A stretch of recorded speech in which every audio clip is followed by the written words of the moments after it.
Hey guys, welcome back to my YouTube channel. In this video, we are going to learn a trick how to remember schedules of a Constitution of India.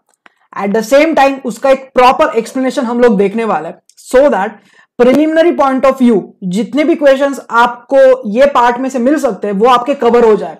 So this is the ultimate purpose of the video. Myself Kiran Dorge और यहां पे मैंने मेरे सारे required qualifications mention किए हैं. Video start करने से पहले थोड़ा सा बेसिक देखते हैं. Our constitution is one of the lengthiest written constitution in the world which is having 395 articles in 22 parts and 8 schedules at the time of commencement. So ये एक रिटन कॉन्स्टिट्यूशन है. रिटन एंड अनरिटन इसमें एक difference होता है. Written constitution का मतलब होता है अगर आपको कुछ अमेंडमेंट्स करने हैं तो उसके लिए स्पेशल प्रोसीजर आपको फॉलो करनी पड़ेगी. Special majority, ratification by state, ये सारी चीजें उसमें आती है. नॉन रिटन का मतलब होता है जो अमेंडमेंट की प्रोसीजर है वो कंपेरेटिवली सिंपल होती है. तो रिटन कॉन्स्टिट्यूशन के एग्जांपल्स आपके पास यूनाइटेड स्टेट्स ऑफ अमेरिका है. We have a Indian constitution which is a written constitution. And unwritten में आपके पास है लाइक ग्रेट ब्रिटेन, है ना. तो जब भी कॉन्स्टिट्यूशन बनाया गया था तो वो टाइम पे 395 आर्टिकल्स थे, 22 पार्ट्स एंड 8 शेड्यूल्स थे. Now the Constitution of India has 448 articles in 25 parts and we have a 12 schedules. तो ये एक बेसिक इंफॉर्मेशन है, बेसिक जानकारी जो आपको पता होनी ही चाहिए. अभी तक कितने अमेंडमेंट्स हुए हैं तो 25 जनवरी 2020 तक का अगर आप डेटा देखते हो तो उसके हिसाब से वी हैव 104 अमेंडमेंट्स. तो जो रिसेंट अमेंडमेंट के बारे में जो बात हुई थी, it was about to extend the reservation of seats for schedule caste and schedule tribe in Lok Sabha and state assemblies. So that have been made in the Indian Constitution so far. The Constitution 124th Amendment Bill 2019 ये produce किया गया था. Introduced in a Lok Sabha by Minister of Social Justice and Empowerment जिनका नाम है mister Thawar Chand Gehlot. तो जनवरी 2019 में ये पेश किया गया था और इसमें किसके बारे में बात की थी, like economically weaker section of a citizen का एडवांसमेंट किस तरह से किया जाए, इसके ऊपर इसमें एक डिस्कशन है. तो एक थोड़ी सी बेसिक इंफॉर्मेशन है जो हमें चाहिए. अभी देखते हैं ट्रिक, स्ट्रेट फॉरवर्ड ट्रिक देखते हैं. जो 12 शेड्यूल्स है उसको आप याद कैसे करोगे. तो यहाँ पे जो ट्रिक है वो आपको यूट्यूब के कोई भी चैनल जो पॉलिटी वगैरह पढ़ाते हैं वहां से मिल जाएगी. लेकिन यहाँ पे ट्रिक के साथ साथ हम लोग वो भी देखने वाले हैं जिसमें मैं मेरे हैंड रिटन नोट्स को इंक्लूड किया. At the same time preliminary point of view कौन से क्वेश्चंस आप फेस कर सकते हो एग्जाम में, तो ये हमारा होगा. तो it will be a detailed discussion. तो हम लोग ट्रिक देखते हैं. फेमस ट्रिक है, इजीली आपकी याद हो जाती है. देखो, tears, TEARS, tears of old PM. तो ये एक न्यूमोनिक यूज करके आप इजीली 12 शेड्यूल्स को याद रख सकते हो. तो सबसे पहला टी जो है ना, that represent territories, states. E represent emoluments. Emoluments का मतलब होता है सैलरी या फिर बाकी के कितने आपको गवर्नमेंट की तरफ से फायदे होने वाले हैं, इमोल्यूमेंट्स बोलते हैं. ए होता है अफर्मेशन या फिर ओथ. जब भी आप इलेक्शन जीत जाते हो और जब भी आप रिप्रेजेंट करते हो as a member of a parliament और member of a state legislative assembly, state legislative council, Rajya Sabha में जाते हो तो ऐसे स्पेसिफिक टाइम पे आपको अफर्मेशन लेने पड़ते हैं, ओथ लेने पड़ते हैं. आर रिप्रेजेंट राज्यसभा से रिलेटेड है ये. S represent schedule area. O represent other schedule areas. F represent federal provisions. O represents official language. L is about reforms in a land. D represents defection. P represents panchayat and M represents municipalities. Let's have a quick recap. Tiers of old PM. T territories. E emoluments. A affirmation या फिर oaths. R represents Rajya Sabha. S represents schedule areas. O other schedule areas. F federal provisions. O official languages. L land reforms. D defection. P panchayats. M municipalities. तो इस तरह से आप एक overall याद कर सकते हो. लेकिन अभी हम लोग देखने वाले हैं कि ये जो सारी चीजें हैं ना उसकी detailing one by one, 12 schedules की वन बाय वन एक डिटेलिंग देखते हैं. सी, यहां पे मैंने मेरे हैंड रिटन नोट्स इंक्लूड किए हैं. तो ये हैंड रिटन वाला पार्ट मैंने क्यों रखा है उसके पीछे भी एक वजह है. अगर आप सीरियस कैंडिडेट हो, if you are preparing for UPSC state service exams के लिए अगर आप पढ़ रहे हो तो सर्टनली आपको खुद के नोट्स बनाने होते हैं. तो जितने भी सिलेक्टेड कैंडिडेट्स होते हैं या फिर जो एक सीरियस एस्पिरेंट्स होते हैं उनके पास खुद के लिखे हुए नोट्स होते हैं. तो जो मेजर चीजें होती है जिसके ऊपर एग्जाम में क्वेश्चंस आते हैं वो उनके पास रिटन होता ही है. So it is my personal request कि जो भी मैंने यहाँ पे लिखा है या फिर जहां से भी आप पढ़ रहे हो, पॉलिटी पढ़ रहे हो, जो भी आप बुक यूज कर रहे हो, लाइक लक्ष्मीकांत यूज कर रहे हो या अगर कोई अदर सोर्स से आप पढ़ रहे हो, तो वहां से आप ये सारी जो चीज है वो अपने कॉपी में नोट डाउन करोगे। It is a compulsory. जब तक आप समझ के वो लिखते नहीं हो तब तक ये आपके ब्रेन में नहीं आएगा और एग्जाम में जो एमसीक्यू आपको करना है वो करेक्ट होने के चांसेस भी बहुत कम हो जाते हैं। तो सबसे पहले देखते हैं फर्स्ट शेड्यूल, ठीक है ना। सो टीयर्स, ये वर्ड हम लोग ने पढ़ा, तो उसके सबसे पहला वर्ड था, अल्फाबेट था टी। तो टेरिटरी के बारे में ये बात कर रहे थे। So name of the states and their territorial jurisdiction. तो क्वेश्चन ये आता है कि हमारे स्टेट इंडिया में अभी कितने स्टेट्स है ना, तो ये हमें पता होना चाहिए। अभी लाइक जम्मू एंड कश्मीर को भी लाइक एक हम लोग ने थोड़ा सा उसके ऊपर काम किया, आर्टिकल 370 के ऊपर, है ना। So names of the state and their territorial jurisdiction, name of union territories and their extent. तो ये जो सारी चीजें है ये हमारे फर्स्ट शेड्यूल में आती है। तो यहां पे देखो, मतलब स्टेट किसको बोलना चाहिए उसको भी एक प्रॉपरली डिफाइन किया गया है। टेरिटरी किसको बोलना चाहिए इसको भी एक प्रॉपरली डिफाइन किया गया है। अभी ये जो वीडियो है इसमें हम लोग जो 12 शेड्यूल्स है ना उसके ओवरव्यू के बारे में बात करने वाले हैं, लेकिन वो भी थोड़ा सा डिटेल में होगा। लेकिन यहाँ पे जो फर्स्ट शेड्यूल है, सेकंड शेड्यूल, थर्ड, फोर्थ, जितने भी शेड्यूल्स है और उसके अंदर के जितने भी सब टॉपिक्स है, लाइक स्टेट यूनियन से रिलेटेड, उसके बाद सिटीजनशिप, उसके बाद फंडामेंटल राइट्स, वो जो सारी चीजें है ना उसके ऊपर अलग से वीडियो बनने वाला है। क्योंकि यहाँ पे अगर मैं वो बात करूंगा तो अननेसेसरी वीडियो बहुत ज्यादा बड़ा हो जाएगा और ये जो वीडियो का जो अल्टीमेट पर्पज है वो काम में नहीं आएगा। सो यहाँ पे हम लोग एक ओवरव्यू देखने वाले हैं और इसको किस तरह से आप लिंक कर सकते हो इसके बारे में हम लोग बात करेंगे। तो नेम ऑफ द स्टेट्स है ना, स्टेट्स के कौन से नाम है और उसके बाद उनके टेरिटोरियल जुरिस्डिक्शन, है ना। तो ये जो चीज है that comes in a first schedule. उसके बाद यूनियन टेरिटरीज एंड उनका एक्सटेंट कहां तक है, ये जो पार्ट है that comes in a first schedule. Anyways, तो यहां पे कौन से आर्टिकल्स इंक्लूडेड है, that is 1 and 4। Second schedule किस में आता है, सेकेंड शेड्यूल है ना tears, E that is emoluments. अभी ना ये जो सेकेंड शेड्यूल है ना इसके ऊपर स्ट्रेट फॉरवर्ड एमसीक्यू आ सकता है। अभी जो फर्स्ट शेड्यूल आपने पढ़ा है ना उसमें आपको 2 पॉइंट्स दिख रहे हैं, तो स्ट्रेट फॉरवर्ड एमसीक्यू यहां पे भी आता है। देखो ये जो हम लोग इंडिविजुअल कुछ कॉन्सेप्ट्स पढ़ रहे हैं ना, जैसे कि schedules of a constitution, sources of a constitution, parts of a constitution, उसके बाद due process of law, procedure established by law, ये जो सारी ऐसी चीजें है ना इसके ऊपर ना मतलब हमेशा अगर आप पिछले 10-15 साल के या 20 साल के यूपीएससी क्वेश्चन पेपर निकाल के देखते हो तो कुछ ना कुछ एवरी ईयर आपको मिलता है। तो ये मस्ट टॉपिक्स है, ये आपको आने ही चाहिए, ये आपके ब्लड में होना चाहिए। एनीवेज, तो जो अभी देखो फर्स्ट शेड्यूल, इसके ऊपर आपको कैसा क्वेश्चन पूछा जा सकता है, वो मल्टीपल करेक्ट वाला होता है ना। पूछेंगे आपको which of the following points are correct about first schedule of Indian constitution. 2 option देंगे। ऑप्शन है names of the state and their territorial jurisdiction, second name of union territories and their extent, ऐसा देंगे। और उसके बाद बोलेंगे A correct, B correct, A B correct, none of the correct.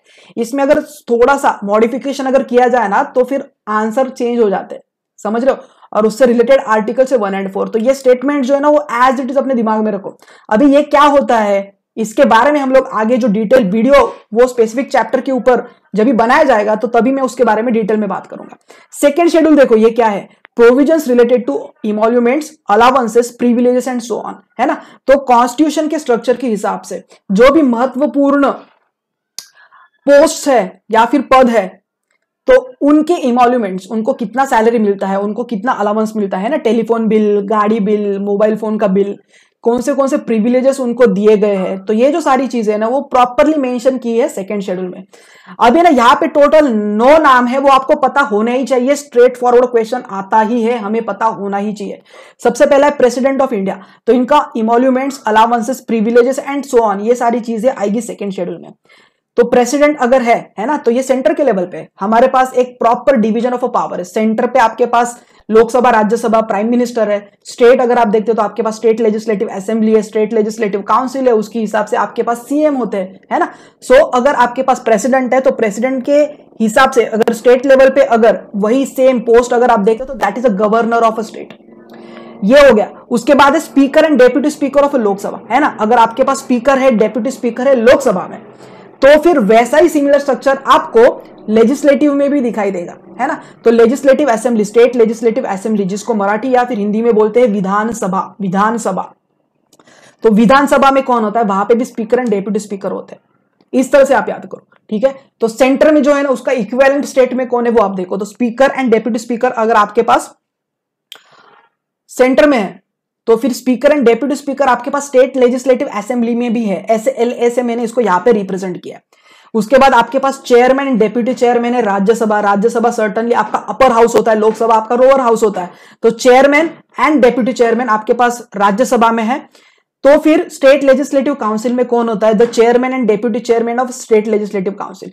अभी सारे स्टेट्स में स्टेट लेजिस्लेटिव काउंसिल नहीं है, ठीक है। तो जहां जहां पे स्टेट लेजिस्लेटिव काउंसिल है उनके एमोल्यूमेंट्स, अलाउंसेस, प्रिविलेजेस यहां पे कंसिडर किए जाएंगे। तो नेक्स्ट पार्ट है हमारे पास एक प्रॉपर इंडिपेंडेंट जुडिशियरी है ना। तो जजेस ऑफ सुप्रीम कोर्ट एंड जजेस ऑफ हाई कोर्ट, तो किसको कितना सैलरी मिलेगा, अलाउंसेस मिलेगा, प्रिविलेजेस मिलेंगे, तो इसमें जज ऑफ सुप्रीम कोर्ट एंड जज ऑफ हाई कोर्ट भी आते हैं। एंड इसमें एक महत्वपूर्ण पर्सन है, that is a CAG, controller and auditor general of India 9, ये भी है, ठीक है। तो ये 9th वाला जो नाम है ना वो याद कर लो, क्योंकि कैग है या नहीं है इसके ऊपर लाइक बहुत सारे बच्चों को क्वेश्चन मार्क होता है। तो अगर स्टैंडर्ड रेफरेंस बुक अगर आप देख रहे हो तो उसमें कैग को मेंशन किया है। एनीवेज, तो ये 9 नाम है। Let's have a quick recap. कैसे याद करोगे आप? ठीक है, यहां पे मत देखो स्लाइड पे, थोड़ा सा साइड में देखो दूसरी जगह पे। सबसे पहले आपके पास कौन कौन है? प्रेसिडेंट है। उसके बाद स्टेट लेवल में आपके पास गवर्नर है। नेक्स्ट आपके पास सेंटर में कौन है? आपके पास सेंटर में स्पीकर एंड डेप्यूटी स्पीकर है। उसके बाद स्टेट लेजिस्लेटिव में स्पीकर एंड डेप्यूटी स्पीकर है। उसके बाद राज्यसभा में चेयरमैन एंड डेप्यूटी चेयरमैन है। उसके बाद स्टेट लेजिस्लेटिव काउंसिल में चेयरमैन एंड डेप्यूटी चेयरमैन है। उसके बाद जजेस ऑफ सुप्रीम कोर्ट, जजेस ऑफ हाई कोर्ट। उसके बाद आपके पास है controller and auditor general of India. तो ये 9 नाम है। तो फिर क्वेश्चन आता है इनसे रिलेटेड कौन से आर्टिकल्स है? नाम तो पता होने चाहिए आर्टिकल्स के। So article 59, article 65, 75, 97, 125, 148, 158, 164, 186 and 221। तो ये जितने भी आर्टिकल्स है, तो रिस्पेक्टिव चैप्टर जब भी पार्लियामेंट पढ़ेंगे तभी प्रेसिडेंट के बारे में हम लोग बात करेंगे, जब भी स्टेट के स्ट्रक्चर के बारे में बात करेंगे तो भी गवर्नर आएगा, है ना। तो पार्लियामेंट में ही आपका speaker, deputy speaker, chairman, deputy chairman of Lok Sabha, Rajya Sabha respectively हम लोग बात करेंगे। स्टेट के इसमें स्टेट लेजिस्लेटिव असेंबली और काउंसिल के speaker, deputy speaker and chairman, deputy chairman के बारे में बात करेंगे। जब सुप्रीम कोर्ट, हाई कोर्ट पढ़ेंगे तो वो टाइम पे वहां पे, और कैग के लिए फिर अलग से होगा। तो ये जितने भी आर्टिकल्स है उसका एक अगर नंबर भी पता है आपको तो मोर देन सफिशिएंट, क्योंकि ये एक महत्वपूर्ण बॉडीज है हमारे देश के, ये महत्वपूर्ण पर्सनैलिटीज है, पोस्ट है। तो इससे रिलेटेड बहुत सारी चीजें करंट अफेयर्स में आती है, बहुत सारे एडिटोरियल्स, ओपिनियंस में इनके ऊपर चीजें आती ही है। तो इनके आर्टिकल्स अगर आपको पता है तो मोर देन सफिशिएंट। एग्जांपल के तौर पे देखो ना, जजेस ऑफ सुप्रीम कोर्ट, कुछ मंथ्स पहले की बात थी, लाइक जजेस आके बैठे थे मीडिया के सामने, है ना। तो ये कैसा है? तो उनके प्रिविलेजेस में ये सारी चीजें आती है या नहीं आती है? तो फिर अलग से कुछ नई डेफिनेशन बनेगी क्या, या फिर उसको कुछ सुप्रीम कोर्ट अलग तरीके से इंटरप्रेट करेगा क्या, या लेजिस्लेटिव उसके ऊपर क्या एक्शन लेगा? इतना बेसिक स्ट्रक्चर तो आपको पता होना चाहिए। इसके लिए सेकंड शेड्यूल मोस्ट इंपॉर्टेंट है, not only second schedule, all the schedules. Next part is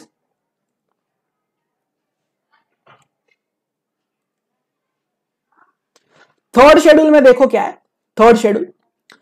forms of oath and affirmation, है ना। मतलब मैं ईश्वर को साक्षी रख के ये कसम खाता हूं, ऐसा नहीं क्या वो सिलेक्ट होने के बाद कसम लेते हैं। अफर्मेशन कौन लेता है? जनरली जो भगवान को नहीं मानते या फिर दूसरे वे से वो प्रतिज्ञा लेना चाह रहे हैं। सो ओथ एंड अफर्मेशन।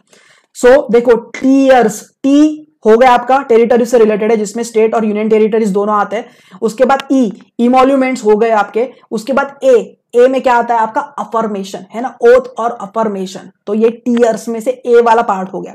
अभी क्वेश्चन आता है कि इसमें किसके किसके ओथ और अफर्मेशन के बारे में उन्होंने बात की है। तो सबसे पहले यूनियन मिनिस्टर्स के बारे में उन्होंने बात की है।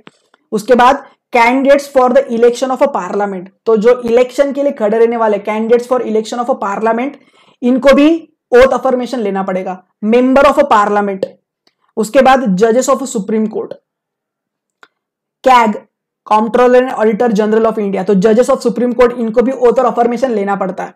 स्टेट लेवल के मिनिस्टर्स है, candidates for state legislative assembly, है ना, तो लाइक एमएलएज आपके है। सो मेंबर ऑफ लेजिस्लेटिव असेंबलीज, और उसके बाद जजेस ऑफ अ हाई कोर्ट। तो ये 9 है उसमें, और ये 9 के 9 नाम आपके दिमाग में होने चाहिए।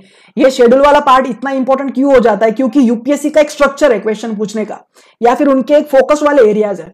तो ये जो फोकस वाला एरियाज है उसमें शेड्यूल्स ऑफ अ कॉन्स्टिट्यूशन ये हमेशा आता है। तो इसके लिए ये जो चीजें हम लोग पढ़ रहे हैं ना, वो ऑब्जेक्टिव बेस्ड क्वेश्चन है और वो आपको आना ही चाहिए। तो देखो यूनियन मिनिस्टर्स ओथ अफर्मेशन लेंगे, तो अगर सेंटर पे आपका यूनियन मिनिस्टर है तो स्टेट लेवल पे कौन आएगा? स्टेट मिनिस्टर्स आएंगे। Candidates for the election to the parliament, तो अगर वहां पे है तो candidates for the election of a state legislative, ये भी एक आपका होगा। मेंबर ऑफ अ पार्लियामेंट अगर है तो member of a legislative assembly, ये भी होगा। जजेस ऑफ अ सुप्रीम कोर्ट अगर है तो जजेस ऑफ हाई कोर्ट भी होगा। और उसके बाद एक पर्सन अलग से आएगा, दैट इज अ कैग, है ना, controller and auditor general of India. अभी इनसे रिलेटेड कौन से आर्टिकल्स है जो हमें पता होना चाहिए, जस्ट नंबर ओवरव्यू देख रहे हैं हम लोग, अगर याद नहीं रहता तो ज्यादा टेंशन मत लो। Article 75, 84, 99, 124 if I am not wrong, 146, 173, 188 and 219। तो ये कुछ आर्टिकल्स है इनसे रिलेटेड जो हमें पता होने चाहिए। तो ये हो गया आपका थर्ड। तो हमने क्या पढ़ा अभी तक, टीईए। नेक्स्ट देखते हैं फोर्थ वाला क्या है, टीईएआर, टीयर्स, आर है ना, आर, तो राज्यसभा से रिलेटेड था। तो वहां पे हम लोग ने सिर्फ कीवर्ड्स देखे थे, अभी हम लोग डिटेल में देख रहे हैं। So allocation of seats in Rajya Sabha to the state and union territories, है ना। तो अगर आप इंडिया में देखते हो तो राज्यसभा की कुछ सीट्स है। अगर आप यूनाइटेड स्टेट्स के बारे में बात करते हो सो वहां पे अगर 50 स्टेट्स है तो एवरी स्टेट के 2 रिप्रेजेंटेटिव होते हैं, लेकिन इंडिया में ऐसा नहीं है। हम लोग ने क्या किया है, पॉपुलेशन के हिसाब से सीट्स को कुछ फिक्स करके रखा है। तो राज्यसभा में कितने सीट्स को अलोकेट करना है, ये एक महत्वपूर्ण चीज है। और यूनियन टेरिटरीज से कितने रिप्रेजेंटेटिव राज्यसभा में आएंगे, ये भी जो पार्ट है that comes in a 4th schedule. So allocation of seats in a Rajya Sabha to the state and the union territories, ठीक है, एकदम सिंपल है, इसमें ज्यादा कुछ समझने लायक नहीं है। सिर्फ हमें यह पता होना चाहिए कि राज्यसभा में कितने हैं और यूनियन टेरिटरीज में कितने हैं। तो उसका हर एक स्टेट का अगर आपको नंबर भी नहीं पता है ना, तो इतना ज्यादा आपको टेंशन नहीं लेना है, unless and until major changes अगर कुछ हुए हैं तो, लेकिन वो न्यूज में आएंगे, रिफ्लेक्ट होंगे। जो भी आप करंट अफेयर्स के मैगजीन पढ़ रहे हो, न्यूज़पेपर्स पढ़ रहे हो, उसमें फिर वो चीज रिफ्लेक्ट हो जाएगी। तो राइट नाउ अगर एमसीक्यू इसका बेस्ड का कुछ आता है तो हमें ये पता है। कभी कभी वो क्या कर सकते हैं, एक ही शेड्यूल के पॉइंट्स बना के दे सकते हैं एमसीक्यू में, या फिर कभी कभी 2 शेड्यूल के पॉइंट्स कंपेयर करके पूछ सकते हैं। 3rd शेड्यूल में ये ऐसा ऐसा है, 4th शेड्यूल में ऐसा ऐसा है, तो option A only 1 correct, 2 correct, 1 2 correct, none of the correct, ऐसे टाइप के क्वेश्चंस आते हैं। तो allocation of seats in Rajya Sabha, so certainly आपका आर्टिकल 4 हो गया, एंड 80 आर्टिकल 80। तो यस, तो ये हो गई आपकी बात। तो 4 एंड 80 ये महत्वपूर्ण आर्टिकल्स है इससे रिलेटेड। नेक्स्ट है आपका 5th शेड्यूल। 5th शेड्यूल देखो, TEARS, टीयर्स ऑफ, ओ आ गया, ओ है ना, ओ। सो टीयर्स ऑफ ओल्ड पीएम, ऐसा आपके पास TEARS है ना, एस, तो शेड्यूल से रिलेटेड था ये। So provisions related to administration and control of schedule areas and schedule tribe, so 244 है ना। तो ये 5th शेड्यूल में है। तो अभी अगर आप देखते हो ना, तो हमारे देश में बहुत सारे ऐसे एरियाज है जो नॉर्मल सिटीजन्स के लिए रिस्ट्रिक्टेड होते हैं। मतलब वहां पे अगर आपको प्रॉपर्टी खरीदनी है, या वहां पे जाके अगर आपको कुछ कंस्ट्रक्शन करना है, कुछ फैक्ट्री को सेटअप करना है ना, तो ऐसे बहुत सारे एरियाज होते हैं जहां पे आपको अलाउड नहीं होता। तो उनके लिए एक स्पेशल एडमिनिस्ट्रेशन बनाया गया है। तो provisions related to administration and control, तो उनको कंट्रोल कैसे करोगे आप, लाइक शेड्यूल एरियाज है आपके पास, शेड्यूल ट्राइब्स है, उसके लिए स्पेशल प्रोविजंस लिखे गए। तो ये जो प्रॉपर स्पेशल प्रोविजंस है वो आपको 5th शेड्यूल में दिखाई देते हैं। तो 5th शेड्यूल आपका किससे रिलेटेड हो गया, शेड्यूल, वर्ड याद करो, शेड्यूल एरियाज एंड वहां पे रहने वाले जो भी है वो ट्राइब्स। नेक्स्ट है आपका 6th schedule, provisions related to administration of tribal areas in a state of Assam, Meghalaya, Tripura and Mizoram, ठीक है। तो जो ऊपर वाला है ना, वहां पे ये 4 स्टेट छोड़ के बाकी के हैं। तो इनको याद कैसे करोगे, आसाम, मेघालय, त्रिपुरा, मिजोरम, आसमी मैत्री, आसमी मैत्री, S stands for Assam, Me stands for Mizoram, Me stands for Meghalaya and 3 stands for Tripura, है ना। सो ये प्रोविजंस है like administration of tribal areas ये स्टेट में। तो अगर आप देखते हो तो नॉर्थ ईस्ट के जो आपकी 7 सिस्टर्स आप बोलते हो, है ना, तो आसाम, मेघालय, त्रिपुरा, मिजोरम, यहाँ पे आपको बहुत सारे ट्राइबल्स लोग देखेंगे, उनका यूनिक कल्चर होता है। तो लाइक जब कॉन्स्टिट्यूशन बनाया गया था या उसके बाद ऐसा पता चला कि ये जो कल्चर से या फिर ये जो ट्राइब्स है ना, इनका एक तरीका है जिंदगी जीने का और एक यूनिक कल्चर है जो वर्ल्ड में आपको दूसरे कहां पे भी नहीं मिलेगा। तो उनको प्रोटेक्ट करना तो लाइक मस्ट है, वेरी मच इंपॉर्टेंट। तो दैट्स वाई इनसे रिलेटेड जो एडमिनिस्ट्रेशन है उसके लिए एक 6th शेड्यूल बनाया गया था। और ये 6th शेड्यूल में कौन आता है, आसमी मैत्री। तो आर्टिकल 244 एंड आई गेस ये 275 है, ये जरा एक बार चेक कर लो आप, ठीक है। 7th शेड्यूल देखो इसमें क्या है, divisions of a power between union and states in terms of union list, state list, concurrent list.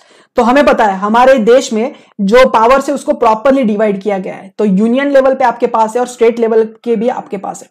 तो जब भी कोई भी एक डिसीजन लेना होता है तो यूनियन लिस्ट होती है जिसमें 100 सब्जेक्ट से ओरिजिनली 97 थे, स्टेट लिस्ट में 61 सब्जेक्ट से ओरिजिनली 66 थे, और कॉन्करेंट लिस्ट जिसमें स्टेट और यूनियन दोनों बात करते हैं तो इसमें 52 है ओरिजिनली, इसमें 47 थे।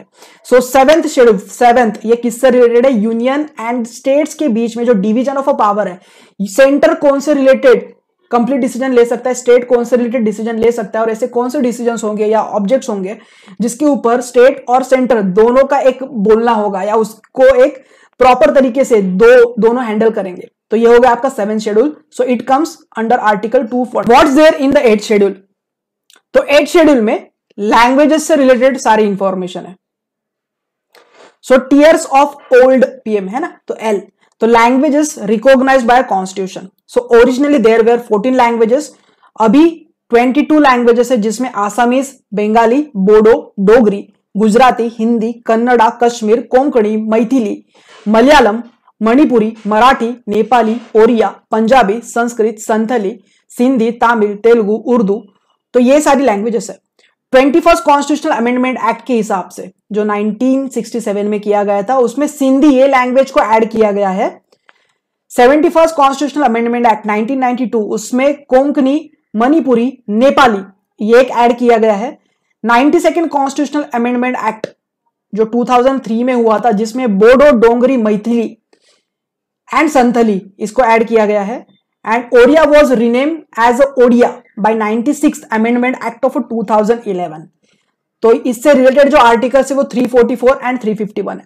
तो इसमें से इंपॉर्टेंट कौन से हो जाते हैं? तो सबसे पहले जो अमेंडमेंट वाले हैं ना उसको पकड़ लो, ठीक है, क्योंकि अमेंडमेंट एक डायरेक्ट नजर जाती है ना आपकी। तो 92nd कॉन्स्टिट्यूशनल अमेंडमेंट एक्ट, बीडीएमएस है ना, बीडीएमएस इस तरह से आप याद कर सकते हो, बीडीएमएस, बोडो, डोंगरी, मैथिली, संथली है ना, तो बोडो, डोंगरी, मैथिली, संथली ये आपके बीडीएमएस हो गए। 71st constitutional amendment act, Konkani, Mani, Nepali है ना, कोंकणी, मणि, पुरी, नेपाली, तो ये हो गया आपके 71st। एंड उसके बाद 21st constitutional amendment act 1967 Sindhi को ऐड किया गया था। एंड बाकी के जो लैंग्वेजेस है वो ऊपर मेंशन किए गए हैं। तो ये जस्ट आपके एक फोकस में होना चाहिए कि कौन से लैंग्वेजेस है और कौन से लैंग्वेजेस नहीं है। कभी कभी स्ट्रेट फॉरवर्ड क्वेश्चंस आते हैं तो आपके वो गलत नहीं होने चाहिए। नेक्स्ट है 9th शेड्यूल। 9th शेड्यूल में अभी ऐसी कौन सी चीजें हैं जो उन्होंने मेंशन की है? Acts and regulations. अभी 9th schedule acts and regulation, तो ओरिजिनली देयर वर 13, नाउ देखो बढ़ गए ना 282। सो of state legislative dealing with land reforms. So land से रिलेटेड है ये। Abolition of zamindari system end of parliament dealing with other matters.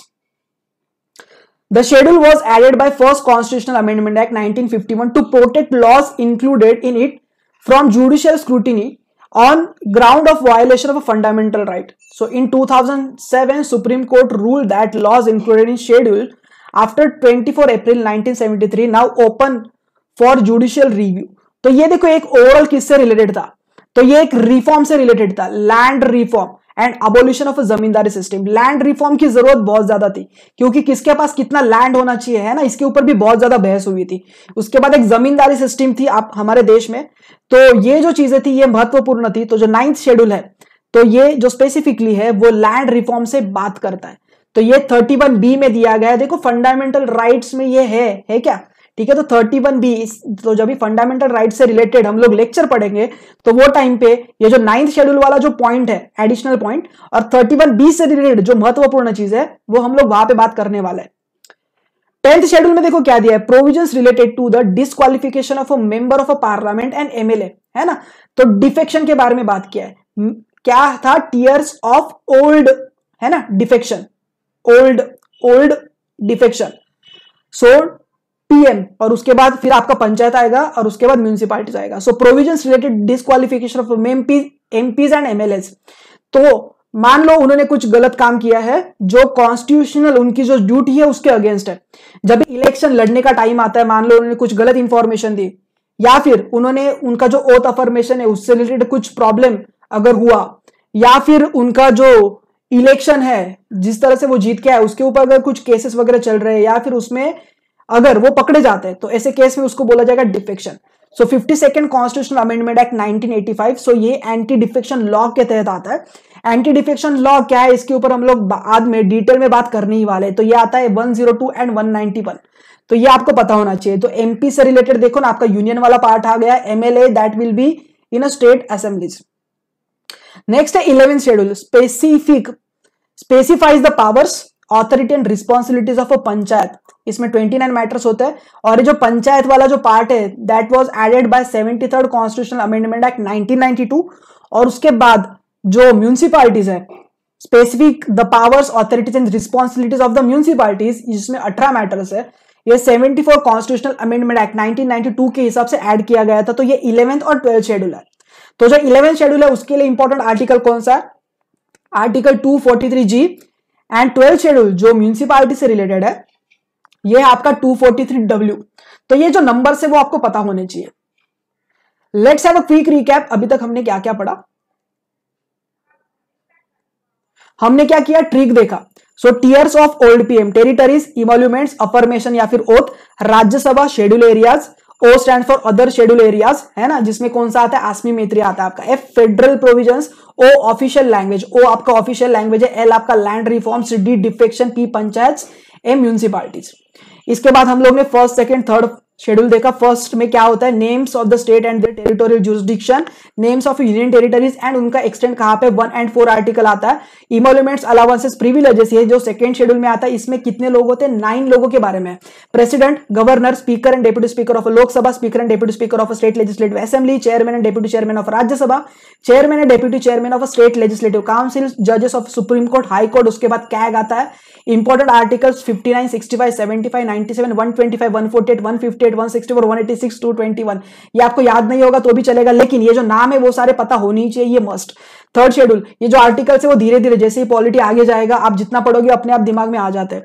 Third schedule में oath और अफर्मेशन है, किससे रिलेटेड है, union ministers, candidates for election of a parliament, member of parliament, जज of supreme court, CAG, state minister, candidates for state legislatures, MLA, member of legislative assembly, judges of a high court, 75 article 84, 99, 124, 146, 173, 188, 219। इसके बाद आपने fourth schedule देखा। Fourth schedule किससे related था, राज्यसभा से related था। तो allocation of seats in Rajya Sabha to the states and the union territories, article 4 and 80। Fifth schedule आपका जो है provisions related to administration and control of a schedule areas in a schedule tribes, तो 244। और उसके बाद आसमी मैत्री, इसके लिए 6 शेड्यूल बनाया गया था, आर्टिकल 244 एंड 275, एक बार चेक कर लेना। 7 schedule, division of powers, union and states, तो जिसमें state list, union list, concurrent, state list, union list, concurrent list. Union list में 100 सब्जेक्ट्स पहले थे, ओरिजिनली 97 थे, अभी 100 है। स्टेट में 61 सब्जेक्ट्स है, ओरिजिनली 66। और कॉन्करेंट में 52 ओरिजिनली थे, अभी 47 है, आर्टिकल 246 है आपका।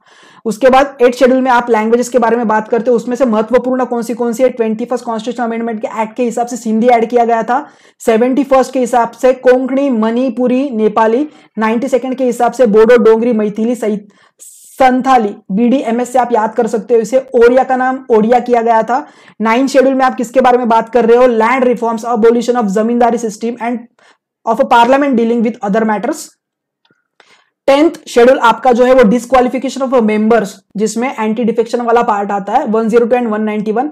11th शेड्यूल आपका पंचायत से रिलेटेड है, 73rd constitutional amendment 1992। And 12th वाला जो है दैट इज म्यूनिसिपैलिटीज, 18 मैटर्स से 74 कॉन्स्टिट्यूशनल अमेंडमेंट एक्ट 1992। तो जो 11th वाला है that is 243G and 12th वाला है 243W।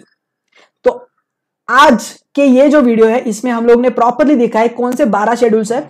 हम लोग ने उससे रिलेटेड एक ट्रिक देखी, टीयर्स ऑफ ओल्ड पीएम, और उसके बाद 12 शेड्यूल्स में से किस तरह से क्वेश्चंस आपको एग्जाम में पूछे जा सकते हैं उसके बारे में हम लोग ने देखा। अभी ये जो 12 शेड्यूल्स है उससे रिलेटेड भी अलग अलग चैप्टर्स है जो आगे जाके हम लोग कवर करने वाले हैं। तो अभी आपकी रिस्पॉन्सिबिलिटी क्या है, देखो अगर यूपीएससी एस्पिरेंट्स ये सारी चीजें अगर लिख रहे हैं, नोट डाउन कर रहे हैं, तो it is your responsibility as well कि एक बार आप लिख दो जो भी पॉलिटी का फोल्डर आपने बनाया है, या फिर अगर आप ऑनलाइन नोट्स प्रिपेयर करो तो वहां पे मोस्ट इंपॉर्टेंट मार्क करके रखो, और इससे रिलेटेड जितने भी प्रीवियस ईयर में क्वेश्चंस आए वो आप एक बार देख लेना। अगर आपको ये वीडियो पसंद आ रहा है तो डेफिनेटली आप अपने दोस्तों के साथ इसे शेयर कीजिए। Stay connected with us, do like, share and subscribe. ये मेरा यूट्यूब चैनल का लिंक है, ये मेरा फेसबुक अकाउंट का लिंक है, और यहाँ पे ये जो है ये मेरा क्या है, ये इंस्टाग्राम अकाउंट का लिंक है। So thanks a lot, keep watching.